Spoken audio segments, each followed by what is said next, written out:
नमस्कार, देशहित में आपका स्वागत है। मैं हूं सचिन। हमारा देश दशकों से इस्लामिक आतंकवाद का सामना कर रहा है। खासकर जम्मू कश्मीर में पाकिस्तान प्रायोजित इस्लामिक आतंकवाद से लड़ाई में देश के हजारों जवान कुर्बानी दे चुके हैं। कश्मीर को आतंक मुक्त करने की कोशिशें काफी हद तक कामयाब होती दिख रही हैं, लेकिन अब भीतरघात हो रहा है। कश्मीर के अंदर बैठे जिहादी आतंकवाद के समर्थक छिपकर हमला कर रहे हैं। हमारे देश के वीर जवानों की पीठ पर पीछे से वार हो रहा है। ऐसे ही एक घटना में हमारे देश के 5 वीर जवानों को सर्वोच्च बलिदान देना पड़ा। आज उन जवानों का पार्थिव शरीर जब उनके घर पहुंचा तो पूरे इलाके में शोक की लहर दौड़ गई। शहीदों के परिवारों में तो बलिदान पर गर्व का भाव था, बच्चों में प्रेरणा दिखी, लेकिन कई सवाल भी सामने आए। आज हम सबको आतंकवाद से लड़ाई में हो रही शहादतें, उनके पीछे के कारणों पर उठ रहे सवाल पर गौर करना जरूरी है। खासकर वो सवाल जो शहीद गज्जन सिंह के परिवार ने उठाए हैं, उनका जवाब तलाशना सबसे ज्यादा जरूरी है।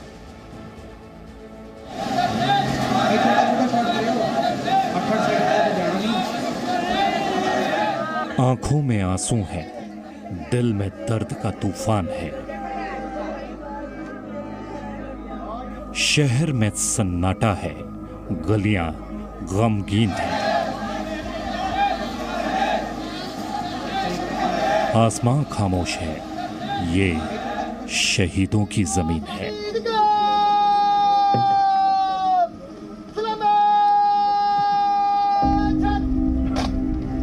पुंछ में देश के बेटों ने कुर्बानी दे दी।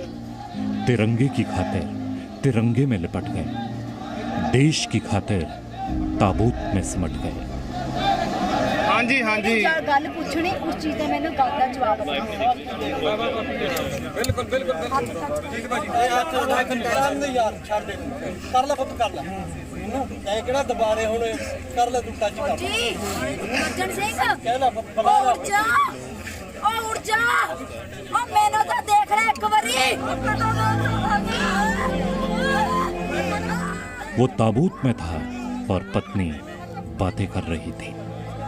खामोश भीड़ से कुछ सवाल पूछ रही थी।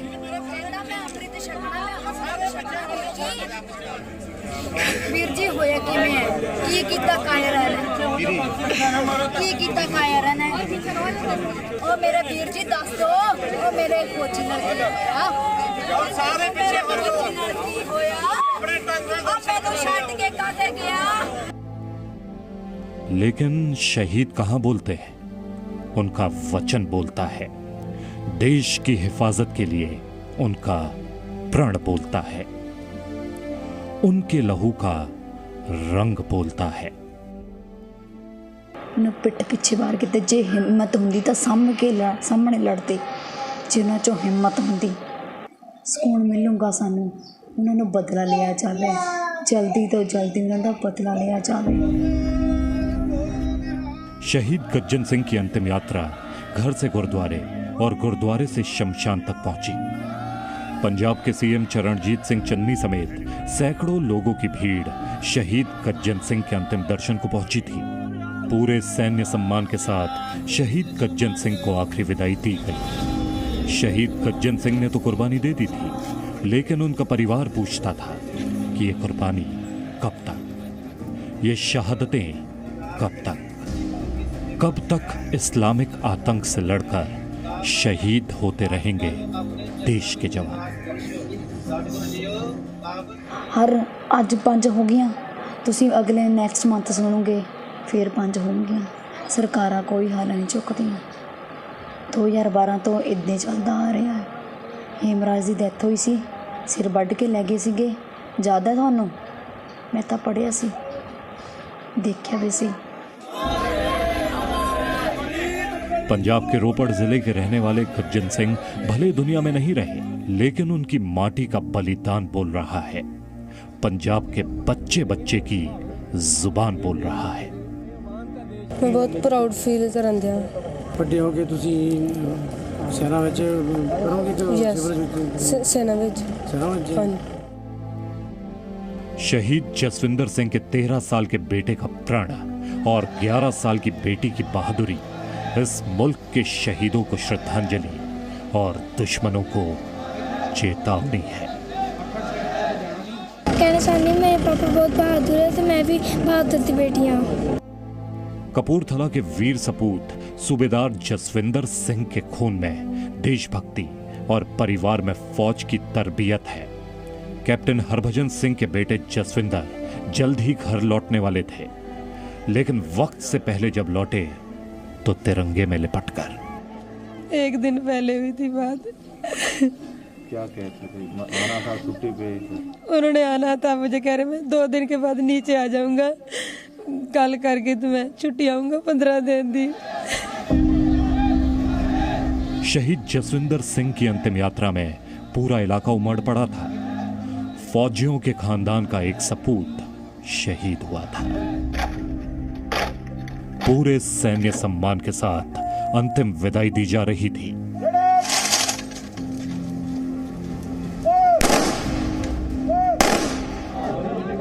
पंजाब के ही गुरदासपुर के रहने वाले थे शहीद मनदीप सिंह। सिर्फ 30 साल की उम्र में शहादत देने वाले मनदीप 20 दिन पहले ही घर से ड्यूटी पर गए थे। 10 साल पहले फौज में भर्ती होकर देश सेवा कर रहे मनदीप सिंह की मां बेटे के गम में बिलखती तो है, लेकिन सर्वोच्च बलिदान पर गर्व भी महसूस करती हैं। बहुत अच्छा था, उसके सहारे मैं जी रही थी, उसके सहारे ही घर परिवार चलता था। अब मुश्किल हो गई है। जब बेटा जवान होएगा, मैं होता है जरूर दूंगी फौज सेना में। वो कपूरथला के जसविंदर सिंह हों, गुरदासपुर के मनदीप सिंह हों, रोपड़ के गज्जन सिंह, शाहजहांपुर के सारस सिंह हों या कोलम के वैशाख एच, देश के 5 सपूत अपने मुल्क की उस मिट्टी पर कुर्बान हो गए जिसके दुश्मन सरहदों के दोनों तरफ बैठे हैं। और अब शहीदों का परिवार भी यही सवाल पूछ रहा है कि हमारे देश के जवानों की पीठ पर वार करने वालों का साथ देने वाले गद्दार कब तक पाले पोसते जाएंगे। ਅੱਜ ਗੱਜਾਂ ਸਿੰਘ ਨਾਲ ਵੀ ਉਹ ਹੋਇਆ, ਪਿੱਠ ਪਿੱਛੋਂ ਵਾਰ ਕੀਤਾ। ਜਿਹੜੀ ਉੱਥੋਂ ਦੀ ਲੋਕਲ ਹੈ ਨਾ, ਸਿਵਲ ਦੇ ਲੋਕਲ, ਉਹ ਨਹੀਂ ਸਾਥ ਦਿੰਦੇ, ਨਾ ਉਹ ਕਸ਼ਮੀਰ ਦੇ ਨਾ ਪਾਕਿਸਤਾਨ ਦੇ ਬਣ ਕੇ ਕਿਸੇ ਪਾਸੇ ਦੇ ਬਣ ਕੇ ਨਹੀਂ ਰਹਿੰਦੇ। ਜੋ ਇੱਕ ਸਾਈਡ ਸਾਥ ਦੇਵੇ ਤਾਂ ਇਹਨਾਂ ਦੁਸ਼ਮਣਾਂ ਦਾ ਹੱਲ ਕੀਤਾ ਜਾਵੇ। ਇਹਨਾਂ ਦੁਸ਼ਮਣਾਂ ਨੂੰ ਮਾਰ ਮੁਕਾਉਣਾ ਚਾਹੀਦਾ, ਮਾਰ ਕੇ ਮੇਰੇ ਮਨ ਨੂੰ ਤਾਂ ਦੇ ਤਸੱਲੀ ਮਿਲਣੀ। जम्मू कश्मीर के ये सभी जवान उस घाटी में आतंकियों की गोलियों का शिकार हुए थे जब सूरनकोट में आतंकियों के छिपने की खबर मिली थी। सुरक्षा बलों के जवानों ने घेराबंदी करके तलाशी शुरू की, लेकिन घात लगाकर बैठे आतंकियों ने अंधाधुंध गोलीबारी शुरू कर दी और उसी हमले में ये 5 जवान शहीद हो गए थे। हालांकि जम्मू कश्मीर में आतंकवाद के खिलाफ जो कार्रवाई अब शुरू हुई है, उसमें 3 दिन के अंदर 8 आतंकी ढेर किए जा चुके हैं और अवंतीपोरा में भी मुठभेड़ हुई है। ब्यूरो रिपोर्ट, जी मीडिया। शहीदों का बलिदान कोई भी मुल्क भूल नहीं सकता, भूलना भी नहीं चाहिए, क्योंकि ये सैनिक एक मकसद के लिए कुर्बान होते हैं और वो मकसद देशभक्ति होती है, देश की सुरक्षा होती है। लेकिन जम्मू कश्मीर में हमारे देश के जो जवान शहीद हो रहे हैं वो किसी देश से युद्ध में नहीं या आमने सामने की जंग में नहीं, बल्कि इस्लामिक आतंकवाद से लड़ाई में शहीद हो रहे हैं। अफसोसनाक बात यह है कि हमारे देश के जवान वैसे लोगों की हिफाजत में अपनी जान कुर्बान कर रहे हैं जो पीछे से उनकी पीठ पर छुरा घोंप रहे हैं। अभी आपने शहीद गज्जन सिंह की बहन के वो सवाल सुने। वो पूछती हैं, आखिर जम्मू कश्मीर में पाकिस्तान परस्त वो कौन से लोग हैं जो आतंकियों को पनाह देते हैं? वो कौन से लोग हैं जो अपने ही देश की माटी और जवानों की जान के साथ गद्दारी करते हैं? उनकी पहचान जरूरी है। और ताजा घटनाक्रम में भारत की सुरक्षा एजेंसियां और जवान इसी अभियान में जुटे हुए हैं कि जम्मू कश्मीर में सामने से घुसकर आने वाले आतंकियों के अलावा वो कौन से ब्लैक शिप्स हैं जो कश्मीरियों की खाल में पाकिस्तानी एजेंट का काम कर रहे हैं।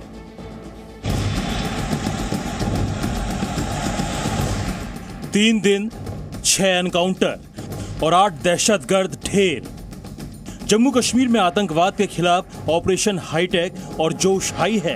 शोपिया, अनंतनाग, अवंतीपोरा, बांदीपोरा, पुंछ, पूरे जम्मू कश्मीर में इस्लामिक टेरर के खिलाफ सिक्योरिटी एजेंसियां एक्शन में है। हर दिन घाटी से एक न एक दहशतगर्द का खात्मा हो रहा है और आतंकियों को ढूंढ कर खत्म करने का सिलसिला त्राल में भी जारी रहा। दक्षिणी कश्मीर के त्राल इलाके में हुई मुठभेड़ में सुरक्षा बलों ने एक मिलिटेंट को मार गिराया है और अब भी तलाशी अभियान जारी है। आईजीपी कश्मीर ने मारे गए मिलिटेंट की पहचान जैश ए मोहम्मद मिलिटेंट संगठन के ऑपरेशनल कमांडर के तौर पर की है और इसका नाम शमीम अहमद सोफी बताया जा रहा है। त्राल में जैश ए मोहम्मद का सरगना शाम सोफी मारा गया है। इसके अलावा द रेजिस्टेंस फ्रंट और अंसार गजबत उल हिंद के 3 और आरोपी सुरक्षा बलों के हत्थे चढ़ते चढ़ते बच गए। अवंतीपोरा के तिलवानी मोहल्ले में सुरक्षा बलों के साथ आतंकवादियों की मुठभेड़ भी हुई थी, लेकिन त्राल में सिर्फ जैश ए मोहम्मद सरगना शाम सोफी ही हाथ लगा। आज मॉर्निंग में पुलिस को इत्तला मिली थी कि वागड़ विलेज में जेस का टॉप कमांडर छिपा हुआ है, तो पुलिस सीआरपी आर्मी को लेके कॉर्डन डाला। कॉर्डन डालते ही अंदर से फायरिंग आ गया। फिर ऑपरेशन जारी हो गया जिसमें एक टेररिस्ट मारा गया जिसका पहचान हुआ है शमीम सोफी, उसको हम लोग शम सोफी के नाम से जानते हैं। हालांकि पिछले एक हफ्ते से पूरे जम्मू कश्मीर में सुरक्षा एजेंसियां चौकन्नी है। राजधानी श्रीनगर में आतंकी गतिविधियों की सूचना पर सुरक्षा इंतजाम चुस्त कर दिए गए हैं। वीआईपी मूवमेंट सीमित कर दिए गए हैं क्योंकि इस बार सिर्फ आतंकवादियों पर ही नहीं, आतंकवादियों के मददगारों पर एक्शन शुरू हुआ है। इतवार से लेकर अब तक अगर हम बात करें तो कश्मीर घाटी में करीबन 32 जगहों पर एनआईए द्वारा मिलिटेंसी रिलेटेड मामलों में छापामारी की गई है और एनआईए ने कल जो 16 जगह पर छापामारी की उसमें उन्होंने दावा किया है कि मिलिटेंट्स के लिए जो ओवरग्राउंड वर्कर्स काम कर रहे थे वैसे 4 व्यक्तियों को उन्होंने हिरासत में लिया है। एनआईए ने जम्मू कश्मीर में जिन 16 ठिकानों पर छापेमारी की उनमें आतंकियों के मददगार यानी OGW की पड़ताल शुरू हुई। श्रीनगर, पुलवामा और शोपियां जिले में छापेमारी की गई। छापेमारी में आरोपियों के पास से इलेक्ट्रॉनिक डिवाइसेस मिली, तरह तरह के जिहादी दस्तावेज मिले, पैसों के संदिग्ध लेन देन के रिकॉर्ड मिले और पता चला कि आरोपी न सिर्फ आतंकियों से मिले हुए थे बल्कि साजो सामान से आतंकियों की मदद भी कर रहे थे। ये ओवरग्राउंड वर्कर्स सीमा पार के देश से आतंकी हैंडलर्स के संपर्क में थे और स्थानीय नौजवानों को भी जिहादी बनाने की कोशिश कर रहे थे। कश्मीर में पिछले हफ्ते हुई आम कश्मीरियों की हत्या में शामिल आतंकवादियों से भी इन मददगारों के कनेक्शन मिले हैं। एनआईए ने बयान जारी करके बताया है कि जम्मू कश्मीर आतंकवादी साजिश केस में कश्मीर से 4 आरोपियों की गिरफ्तारी की गई है, जिसमें श्रीनगर के छत्ताबल का रहने वाला वसीम अहमद सोफी, श्रीनगर के स्टेट गढ़ी का रहने वाला तारिक अहमद डार, श्रीनगर के परीमपोरा का रहने वाला बिलाल अहमद मीर और श्रीनगर के राजौरी कादल का रहने वाला तारिक अहमद बाफंडा शामिल है। एनआईए इन आरोपियों से आगे की पूछताछ कर रही है। इसके अलावा खबर है कि आतंकियों की मदद करने के शक में करीब 900 लोगों से पूछताछ भी की गई है। एक तरफ आतंकवादियों पर सुरक्षा बलों का कहर टूटा है, दूसरी ओर आतंकवादियों के मददगारों पर सुरक्षा एजेंसियों की सख्ती बढ़ी है, तो कश्मीर में पाकिस्तानी सुर अलापने वाले लोगों की परेशानी शुरू हो गई है। पीडीपी नेता मोहम्मद मुफ्ती ने धमकी दी है कि अगर आतंकियों के मददगारों को पकड़ा जाएगा तो हालात और बिगड़ेंगे। मैं जानना चाहती हूँ उन लोगों के नाम जिनको उन्होंने अरेस्ट किया है, वो कहाँ के हैं, उनका कसूर क्या है, उनके खिलाफ सबूत क्या है। अगर वो इसी तरह से इन लोगों को पकड़ते रहेंगे तो मैं इनको बताना चाहती हूँ कि इसके नताइज बहुत ज़्यादा खतरनाक होंगे। यही धमकी, चेतावनी और आतंकियों को उकसावे के सियासी इशारों का नतीजा है कि जम्मू कश्मीर में आतंकवादियों ने आम कश्मीरियों पर हमले तेज कर दिए हैं। हालांकि कश्मीर में कश्मीरियत के खिलाफ, इन जिहादी आतंकियों के खिलाफ अब बड़े पैमाने पर कार्रवाई शुरू हो चुकी है और जल्द ही इनका इलाज भी ढूंढ लिया जाएगा। Khalid Hussain, C media, Srinagar. कश्मीर में ये हाइब्रिड टेरर की क्या साजिश है और कैसे नाकाम आतंकी आखिरी चाल चल रहे हैं, इसके बारे में आतंकियों का खात्मा कर रही सेना के 15वीं कोर के commander lieutenant general DP Pandey से जी मीडिया संवाददाता की बातचीत भी आपको सुननी चाहिए। हमारे साथ इस वक्त 15 corps commander lieutenant general DP Pande, जिनसे हम बात करेंगे। सर, हम आजकल देख रहे हैं कि जम्मू कश्मीर में जो माइनॉरिटीज़ हैं, ख़ास तौर पर कश्मीरी पंडित और हिंदुओं को आतंकी निशाना बना रहे हैं, उनमें डर पैदा करने की कोशिश की जा रही है। ये सिचुएशन आप कैसे देख रहे हैं? देखिए, पिछले कुछ समय के अंदर जो हालात हैं कश्मीर के अंदर, काफ़ी अच्छे प्रगति के ऊपर थे और एक पीस और स्टेबिलिटी का एक माहौल बहुत बढ़िया यहाँ पे तैयार हो गया था। ऐसा होने के ऊपर जाहिर है जो हमारे देश के दुश्मन हैं, जो ये नहीं चाहते कि कश्मीर के अंदर एक शांति का माहौल रहे, वो ये सब काम करने के लिए तत्पर रहते हैं और ये उनकी साजिश है। और मुझे यकीन है दैट ये जो एक टेम्पररी फेस है, इसको भी हम काबू कर लेंगे। ये जो आज का एक यूनिक माहौल इस प्रकार का भी हो गया है कि एक सोची समझी रणनीति के हिसाब से जो हमारे दुश्मन हैं उस पार, उन्होंने एक ये हाइब्रिड टेररिस्ट का एक कंसेप्ट तैयार करा है, जिसके अंदर पिस्टल का इस्तेमाल करके एक रोज़ का काम करने वाला आदमी, पढ़ने वाला आदमी मौका वारदात पे जा कर के कोई एक कांड करता है, कोई काम करता है, एक ऐसी घिनौनी हरकत करता है जिसमें एक आम सिविलियन को मार दिया जाता है। ये सब एक सोची समझी रणनीति है और इसके ऊपर काम चल रहा है। मुझे यकीन है कि जम्मू कश्मीर पुलिस पूरी संक्षिप्त है और ये इस चीज़ को कंट्रोल करेगी। सर, आपने हाइब्रिड टेररिस्ट की बात की। हमने देखा कि कई ऐसे इंसिडेंट हो रहे हैं कि मसलन पुलिस वाला है, वो छुट्टी पे आ रहा है या अचानक उस पर कोई पीछे से चाकू मार देता है। ये जो छोटे हथियार का इस्तेमाल हो रहा है, अब इसके पीछे कोई खास स्ट्रेटजी देखते हैं आतंकियों की? हाँ, वही मैंने आपको बताया कि जब हालात अच्छे होने लगेंगे, उनको मालूम है कि इनकी जो बाकी जो रणनीति है वो काम नहीं आ रही है, बड़े हथियार लेके चलेंगे तो पिकअप हो जाते हैं। जैसे ही आदमी बड़े हथियार लेके चलता है तो तुरंत हमको ह्यूमन एंड मिलती है।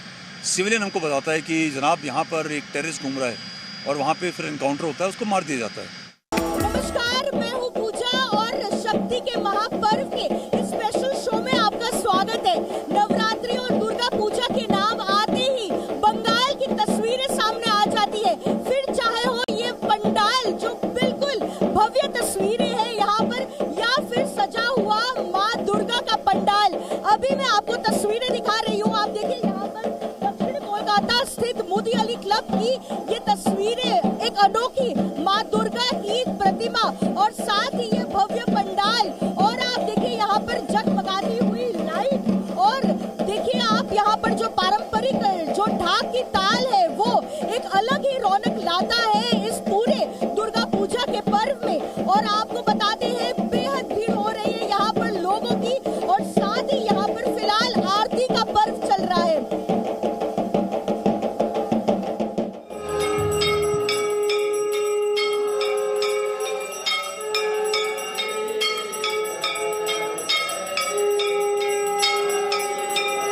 सजे हुए हैं भव्य पंडाल, असुरों का संहार, दुर्गा शक्ति का संचार, भक्ति के रंग में रंगी है हर दिशा। स्तुति शंखनाद है और है ढोल ढाकी की गूंज।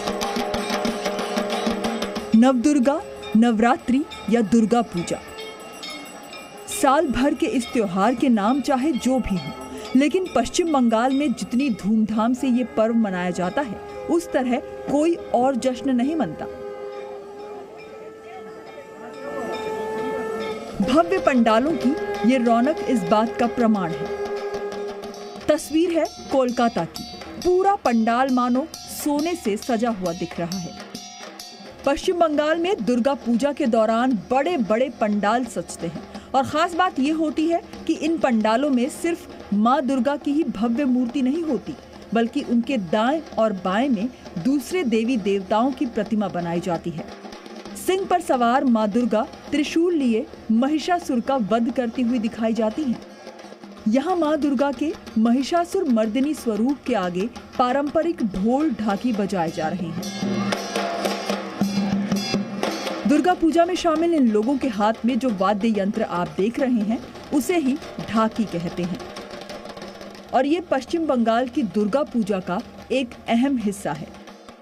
माना जाता है कि ढाकी के बिना दुर्गा पूजा अधूरी है। अब आप इसकी आवाज और इसकी धुन को सुनिए। हर साल यहाँ पे दुर्गा पूजा में ढाक बजाने आते हैं। ये जो दुर्गा पूजा है ढाक के बिना नहीं चलता है। जैसे सप्तमी का दिन कोला बहु स्नान का होता है, वैसे ही दुर्गाष्टमी के दिन पश्चिम बंगाल में पुष्पांजलि पर्व मनाया जाता है। इस दौरान श्रद्धालु पारंपरिक परिधान में मां दुर्गा को पुष्प अर्पित करते हैं। पश्चिम बंगाल में ये मान्यता इतनी गहरी है कि अष्टमी के दिन चाहे कोई कितनी ही दूर क्यों न हो, मां दुर्गा के दरबार में फूल की भेंट देने जरूर आता है।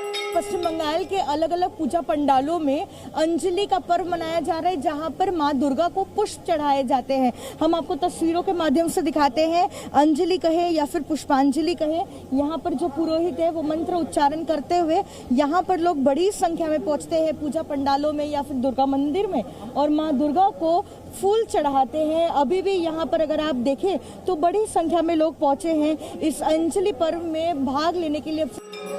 कहीं पंडालों की ऐसी सजावट है जैसे मूर्तियों पर चांदी का वर्क चढ़ा हो, तो कुछ बांग्ला इतिहास के झरोखे से झांकते हुए दिखाई दे रहे हैं। रंग बिरंगी छटा बिखेरती ये तस्वीरें सॉल्ट लेक के एफडी ब्लॉक में बने पंडाल की हैं। बांग्ला थिएटर यात्रा के इतिहास की यादगार के तौर पर इसे सजाया गया है।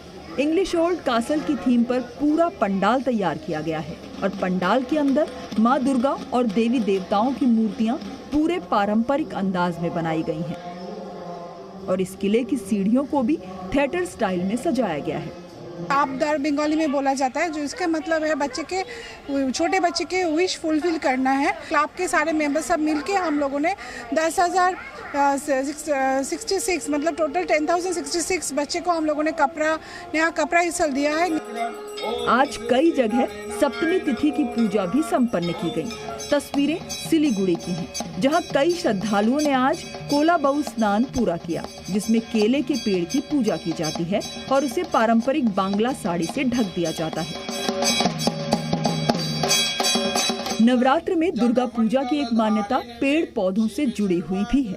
9 अलग अलग तरह के पेड़ पौधों की पूजा माँ दुर्गा के रूप में की जाती है। इसमें जो है लक्ष्मी का रूप है। इस तरह जो 9 पौधा इसमें है, तो जब जब ये दुनिया में मानी कि खाना का अकाल हो, कुछ भी हुआ, तो हम लोग क्या करते हैं कि उस पौधे को ऐसे हम लोग पूजा करते हैं माँ के रूप में, ताकि हम लोग का इस संसार में खाने में हो, कुछ भी हो, हम लोग का कोई कमी ना रहे। सिर्फ कोलकाता और सिलीगुड़ी ही नहीं, बल्कि पश्चिम बंगाल का कोई भी कोना हो, इस वक्त माँ दुर्गा के रंग में रंगा है, भक्ति के भाव में सराबोर है।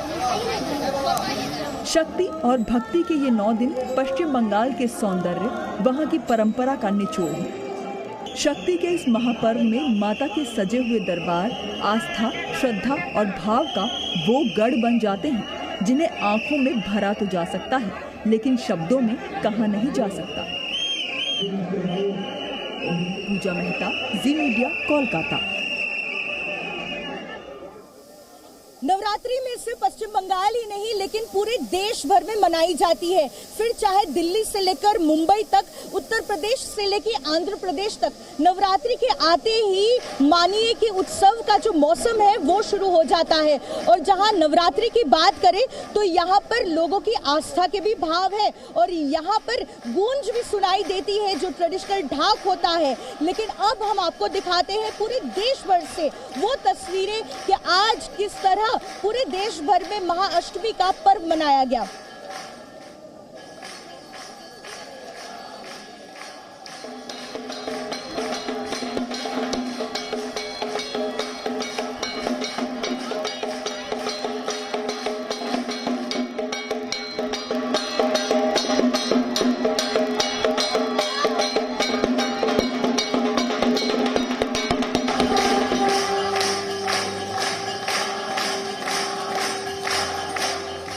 धर्म, संस्कृति और आस्था के स्तंभ हैं ये पर्व।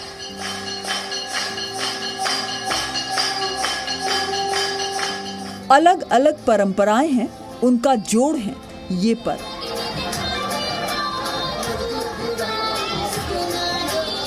नवरात्रि पर्व के आते ही जैसे त्योहारों की बहार आ जाती है।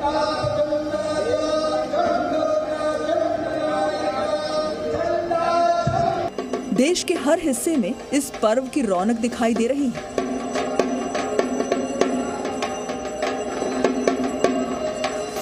आज महाअष्टमी के दिन विधि विधान से मां दुर्गा के महागौरी रूप की आराधना की जाती है।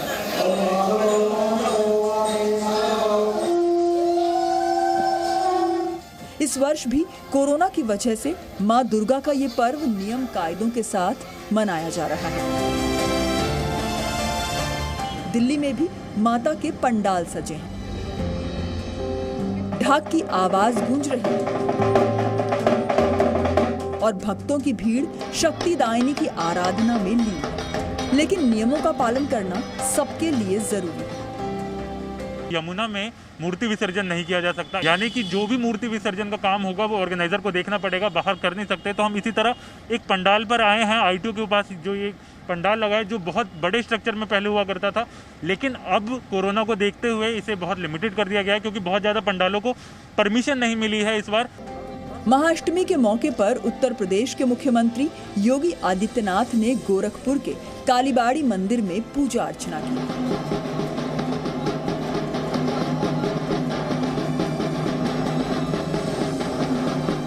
बिहार के मुख्यमंत्री नीतीश कुमार पटना के शीतला माता मंदिर में आज दर्शन के लिए पहुंचे।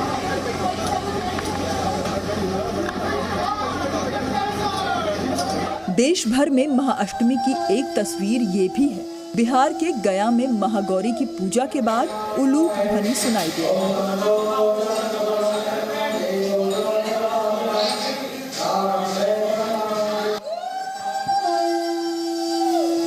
महिलाएं शंखनाद कर रही हैं और पूजा अर्चना की परंपरा के अनुसार मंगल ध्वनि का उच्चारण कर रही हैं।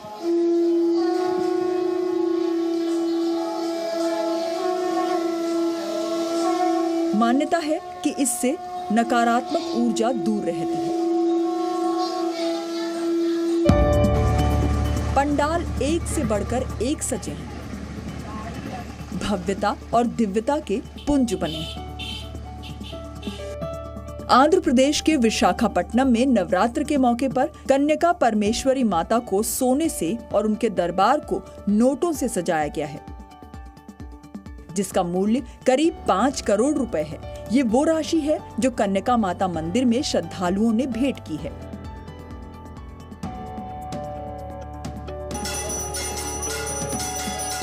मुंबई में बॉलीवुड अभिनेत्री काजोल अपनी बहन और मां के साथ नॉर्थ बॉम्बे दुर्गा समिति पंडाल में अष्टमी पूजन के लिए पहुंची। कर्नाटक की राजधानी बेंगलुरु में भी श्रद्धालुओं में दुर्गा पूजा का जबरदस्त उत्साह दिखाई दे रहा है। बेंगलुरु दुर्गा पूजा कमेटी ने मां दुर्गा के सबसे सुरक्षित दर्शन की व्यवस्था की है। यहाँ कोरोना की सभी गाइडलाइंस का पालन किया जा रहा है। श्रद्धालुओं के लिए महाभोग की भी व्यवस्था की गई है। कुल मिलाकर देश का कोई ऐसा कोना नहीं है जहां नवरात्रि की रौनक नहीं। कहीं गरबा है तो कहीं दुर्गा पूजा का उत्सव। अच्छाई पर बुराई की विजय का ये महापर्व हर किसी के लिए शक्ति का स्रोत बना हुआ है। दिल्ली से हरीश झा, बेंगलुरु से जयपाल शर्मा के साथ ब्यूरो रिपोर्ट, जी मीडिया। हमारी सहयोगी महिमा कटारिया दिल्ली से हमारे साथ जुड़ रही है। महिमा, बताइए, इस कोरोना काल में आखिरकार दिल्ली में नवरात्रि कैसे मनाई जा रही है? पूजा, अगर बात करी जाए दुर्गा पूजा की, तो दुर्गा पूजा यानी शक्ति। और आप देख सकते हैं इस समय हम सीआर पार्क में मौजूद हैं और एक पंडाल में मौजूद है। किस तरीके से, किस खूबसूरत ढंग से ये पंडाल को सजाया गया है। बहुत कलरफुल है। माँ की जो प्रतिमा लगाई गई है वो बहुत खूबसूरत तरीके से लगाई गई है। यहाँ पर एक पूजा चल रही है जिसकी खास मान्यता, संधि पूजा जिसे कहते हैं, खास मान्यता रखी गई है, क्योंकि इस पूजा में कहते हैं कि माँ अपने रौद्र रूप में होती है जब वो महिषासुर का वध कर रही होती है। और अब यहाँ पर शांति पूजा चल रही है। लोग आप देख सकते हैं पूरे कोरोना प्रोटोकॉल को लेकर पूरे प्रोटोकॉल्स यहाँ पर फॉलो हो रहे हैं। एक एडिक्वेट डिस्टेंस पर यहाँ पर चेयर्स लगाई गई हैं, जिसके चलते जो लोग हैं वो माँ के सामने दर्शन ले सकते हैं। हमारे साथ यहाँ पर कुछ तमाम लोग भी मौजूद हैं जो माँ के दर्शन के लिए आए हैं, साथ ही साथ इस पंडाल के ऑर्गेनाइजर भी मौजूद है। तो उनसे जानते हैं कि किस तरीके से एक साल बाद, कोरोना के बाद अब लोगों को माँ के दर्शन हो सकते हैं। अगर मैं चाहूँ आपको दिखाना कि किस तरीके से गेट के बाहर भी लोग जो हैं उनकी कतार लगी हुई है कि कब ये पूजा खत्म होगी और वो माँ के दर्शन कर पाएंगे। संधि पूजा चल रही है, इसका अपने आप में ही एक महत्व होता है। सरजीत जी, मैं आपसे ये जानना चाहूँगी, कोरोना काल है, एक साल बाद लोगों ने माँ के दर्शन फिर से किए, माँ के प्रतिमा के सामने माथा टेका, किस तरीके से और क्या एक्साइटमेंट है? देखिए, एक्साइटमेंट तो हमारे यहाँ बहुत है क्योंकि हम एक साल बाद ये पूजा कर पा रहे हैं। पिछले साल हम कुछ नहीं कर पाए थे, तो इस साल हम कोशिश कर रहे हैं कि सारे प्रोटोकॉल्स को मानते हुए जितनी अच्छी तरह से हम पूजा कर सकें और ज़्यादा से ज़्यादा लोग ये पूजा देख सकें। तो इसलिए क्योंकि हमारे यहाँ पे बहुत कम लोग अलाउड हैं, तो हम लोग सारी पूजा लाइव भी दिखा रहे हैं लोगों को घर में। तो आप देख सकते हैं किस तरीके से लोग जो है वो लिमिटेड है, लेकिन लोगों को दर्शन करने का मौका पूरी तरीके से मिल रहा है। पूजा महिमा, बहुत धन्यवाद, आपने तस्वीरें दिखाई हम सभी को सीआर पार्क से दुर्गा पूजा की। अब लेते हैं छोटा सा ब्रेक के बाद फिर वापस आएंगे। देखते रहिए जी news. Presenting B News app, available on Google Play and App Store. Download it now.